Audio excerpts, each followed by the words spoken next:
Friends, welcome to happy Pavan cooking. இன்றைக்கி நம்ம பார்க்க போகிற ரெசிபி என்னென்னா பாசிப்பருப்பு குழம்பு. இது ரொம்ப டேஸ்டான ரெசிபிங்க. இதுக்கு தேவையான பொருட்கள்: சின்ன வெங்காயம் 1 கப், பூண்டு, வரமிளகாய், பாசிப்பருப்பு, தக்காளி, மஞ்சள் தூள், சீரகம். கடாயில் தேவையான அளவு பாசிப்பருப்பு போட்டு வறுத்து எடுத்துக்கோங்க. வறுத்ததுக்கப்புறமா ஒரு பாத்திரத்தில் போட்டு கொஞ்சம் தண்ணி ஊற்றி அதை க்ளீன் பண்ணிக்கோங்க.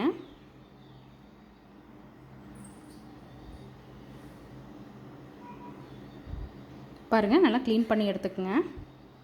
அதுக்கப்புறமா கொஞ்சம் தேவையான அளவு தண்ணி ஊற்றி கொஞ்சம் மஞ்சள் தூள் போட்டு நல்லா வேக வச்சுக்கலாம். பாசிப்பருப்பு நல்லா கொதிக்குது. கடாயில் கொஞ்சம் எண்ணெய் ஊற்றி கடுகு தாளிச்சுக்கலாம். 1 டீஸ்பூன் பூண்டு சேர்த்துறேன். பூண்டு நல்லா ஃப்ரை ஆகட்டும். நல்ல ஒரு வாசனை வரும். சின்ன வெங்காயம் ஆட் பண்ணுறோம். நல்லா ஃப்ரை ஆகட்டும். இப்போ ஒரு அரை தக்காளி பழம் ஆட் பண்ணிக்கலாம். வரமிளகா இல்லைனா பச்சை மிளகா எது ஒன்று நீங்கள் ஆட் பண்ணிக்கிங்க.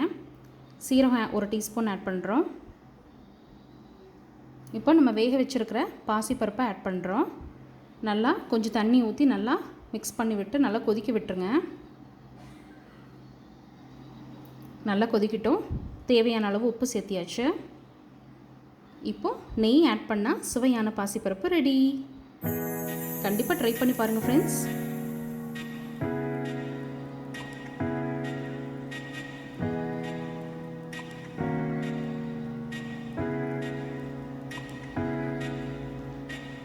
மறக்காமல் நம்ம ஹாப்பி பவன் குக்கிங்கை சப்ஸ்கிரைப் பண்ணுங்கள், ஷேர் பண்ணுங்கள், லைக் பண்ணுங்கள். அப்படியே பக்கத்தில் இருக்க பெல் ஐக்கானை கிளிக் பண்ணுங்கள். சேஃபாக இருங்க. தேங்க்யூ.